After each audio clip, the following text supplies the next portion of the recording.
शहीद चंद्रशेखर आज़ाद का बलिदान दिवस है। आज ये विषय को लेकर के मैं आपके समक्ष इसलिए अपने विचार प्रस्तुत कर रहा हूँ कि जो लोग अपनी संस्कृति और अपने इतिहास को याद नहीं करते हैं वो कभी इतिहास खुद बन जाते हैं। हमारे देश को आज़ाद कराने में न जाने कितने बलिदानी सपूतों ने अपने आप को इस भारत माँ के बलिवेदी पर अर्पण कर दिया और कभी अपनी जात, कभी पंथ, कभी मजहब को आड़े नहीं आने दिया। आज आवश्यकता इस बात की है कि जहाँ पर हमारी जो आज़ादी के जो दीवाने हैं उनको हम समझें, उनकी भावनाओं को समझें और देखें कि वास्तव में उन लोगों ने हमारे आने वाले कल के लिए अपने आज को कुर्बान कर दिया था। आज मैं आपके समक्ष चंद्रशेखर आज़ाद जी के विषय में बताना चाहूँगा। आज उनका बलिदान दिवस है। उनका जन्म आप जानते हैं कि मध्य प्रदेश में हुआ, लेकिन उनकी कर्मस्थली आज़ादी के लिए पूरे भारतवर्ष की रही। मित्रों, बात उन दिनों की है जब देश के अंदर एक वातावरण था कि अंग्रेजों भारत छोड़ो। हमारे देश के लोग अंग्रेजों की नीतियों के कारण त्राहिमाम कर रहे थे, चारों ओर परेशान थे। और उन्हीं दिनों बैसाखी के दिन 1919 के अंदर जलियांवाला बाग के अंदर एक बहुत बड़ी दुर्घटना होती है। हमारे देश के लोगों को वहाँ पर सभा स्थल पर इकट्ठे करके मार दिया जाता है। महात्मा गांधी उसके फलस्वरूप एक आंदोलन की घोषणा करते हैं कि असहयोग आंदोलन होगा, आज के बाद अंग्रेजों से कोई सहयोग नहीं किया जाएगा। कहते हैं उस असहयोग आंदोलन बड़े चरम पर था, लेकिन चौरी चौरा जो गोरखपुर के पास है वहाँ पर कोई एक घटना घटी, उसके कारण 1922 में महात्मा गांधी ने वो आंदोलन वापस ले लिया। इसके कारण से जो देश का युवा वर्ग था वो बड़ा हताश, निराश और परेशान हुआ और उसने उस दिन से कांग्रेस से संबंध तोड़ लिए, क्योंकि उस समय आज़ादी के लिए एक जो दल था वो दल था कांग्रेस।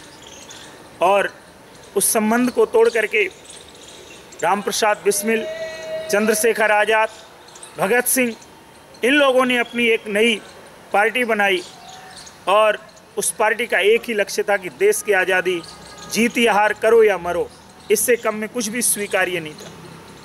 मित्रों, इसी को लेकर के देश की पार्लियामेंट के अंदर बम डाले गए।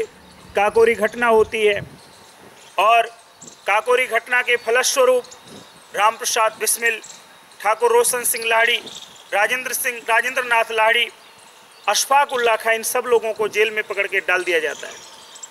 कहते हैं इसके उपरांत हमारे देश के नायकों ने, चंद्रशेखर आज़ाद ने, इन सब लोगों ने इन सबको वहाँ से बदलने का बहुत प्रयास किया कि इनको फांसी से छुड़वा दिया जाए, लेकिन वो इसमें सफल नहीं हो पाए। उन्हीं दिनों उसके बाद इन लोगों ने सब ने मिल करके दिल्ली के अंदर एक जनसभा का, एक गुप्त जनसभा का आयोजन किया फिरोज शाह कोटला मैदान में। और यहाँ पर एक उन्होंने नया मोर्चा बनाया और जिस मोर्चे का अध्यक्ष बनाया गया भगत सिंह को, और कमांडर इन चीफ बने चंद्रशेखर आज़ाद। और उस दिन इन लोगों ने प्रण किया कि किसी भी तरीके से देश की आज़ादी के लिए हमें काम करना है। और देश की आज़ादी के लिए जब इन सब लोगों ने काम किया तो उसी बीच में इन सब लोगों ने निश्चय किया कि हम अलग अलग तरीके से किस तरीके से देश को आज़ाद कराने का प्रयास करेंगे। और उसी क्रम में आप सब जानते हैं कि भगत सिंह को, राजगुरु सुखदेव को, इन सब को पार्लियामेंट अटैक के कारण, पार्लियामेंट में बम फेंकने के कारण इनको अंग्रेज़ों ने पकड़ लिया और पकड़ करके इनको फांसी की सज़ा सुना दी गई। मित्रों, आज का ही वो दिन था, 27 फरवरी 1931 का दिन था। कहते हैं कि इस दिन प्रातःकाल चंद्रशेखर आज़ाद आनंद भवन में जो पंडित नेहरू लाल रहा करते थे इलाहाबाद के अंदर, उनसे मिलने गए।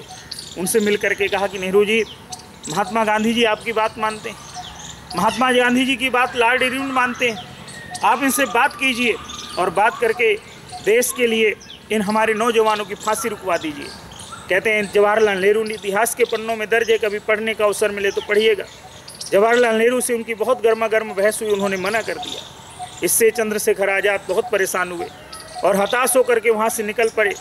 निकल करके अल्फ्रेड पार्क की ओर गए तो कहते हैं एक CID का SP था नट बाबर, उसने जब देखा, उसको पता चला कि चंद्रशेखर आज़ाद आज अल्फ्रेड पार्क में बैठा हुआ है, तो उसने इलाहाबाद के अंदर कर्नलगंज थाने की पुलिस को बुला करके उनके साथ उनको मारने का पूर्ण प्रयास किया और उस प्रयास में वो सफल भी हुआ।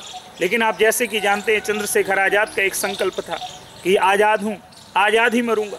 और इस बात का वर्णन स्वयं पंडित नेहरू अपनी पुस्तक में करते हैं कि मुझे ध्यान एक 15-16 साल का लड़का असहयोग आंदोलन के दौरान पुलिस ने पकड़ा। पुलिस ने उसका नाम पूछा, कोड़े मारे, बेत मारे, तो भी कहता मेरा नाम आज़ाद है। उसकी माँ का नाम पूछा तो कहता आज़ाद है, पिता का नाम पूछा तो कहता आज़ाद है, पता पूछा तो आज़ाद है। कहते हैं मित्रों, उस संकल्प को चंद्रशेखर आज़ाद ने रखा और वो अंग्रेज़ों के मरते दम तक हाथ नहीं आए। इस प्रकार से आज के दिन 27 फरवरी 1931 को चंद्रशेखर आज़ाद ने अपने देश के लिए अपने जीवन को परवाह न करते हुए अपने देश की आज़ादी के लिए अपने आप को कुर्बान कर दिया।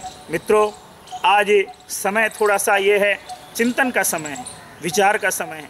आज हम सेल्फी खींचते हैं किन लोगों के साथ, जो हमारे सेलिब्रिटी हैं, चाहे वो स्पोर्ट्स के हैं, चाहे वो फिल्म स्टार्स हैं, चाहे वो पॉलिटिक्स के हैं। लेकिन क्या देश के सेलिब्रिटियों के साथ हमारी कोई पिक्चर नहीं होनी चाहिए? क्या देश के जो सेलिब्रिटी, जो वास्तव में असली हीरो थे, जिन नायकों को हमने भुला दिया, देश की राजनीति के कारण आज कोई जाट बन गया, आज कोई गुज्जर बन गया, आज कोई ब्राह्मण बन गया, आज कोई शूद्र बन गया। लेकिन याद कीजिए, क्या चंद्रशेखर आज़ाद ने जब अपना बलिदान दिया था, अपने साथियों को इकट्ठा किया तो पूछा था कि तुम्हारी जात क्या है या मेरी जात क्या है? अशफाक उल्लाह खान ने जब कभी बलिदान दिया था तो क्या भी जात पात की बात करी थी? आज आवश्यकता इस बात की है कि आप और हम अगर नहीं चेते, अपने गौरव को यदि याद नहीं रखा, तो निश्चित रूप से एक दिन ऐसा आएगा कि हमें भी कोई नहीं पूछेगा। इसलिए मित्रों, आज निवेदन यही करता हूं कि आइए इस अपने गौरवशाली इतिहास को समझें और समझ करके ऐसे राष्ट्र नायकों के प्रति अपनी श्रद्धांजलि जरूर अर्पण करें।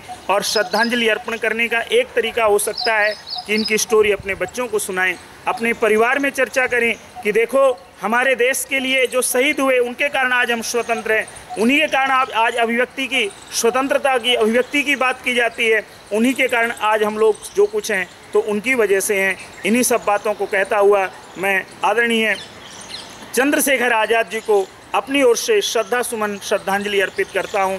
प्रभु से प्रार्थना करता हूं कि हम सब भी अपने देश के लिए निज आन मान मर्यादा का प्रभु ध्यान रहे, अभिमान रहे। जिस देश जाति में जन्म लिया, बलिदान उसी पर हो जावें। जब आवश्यकता पड़े तो हमारी भी, कि अगर कभी देश के लिए बलिदान होने की आवश्यकता पड़े तो हम भी देश के लिए बलिदान करना सीखें।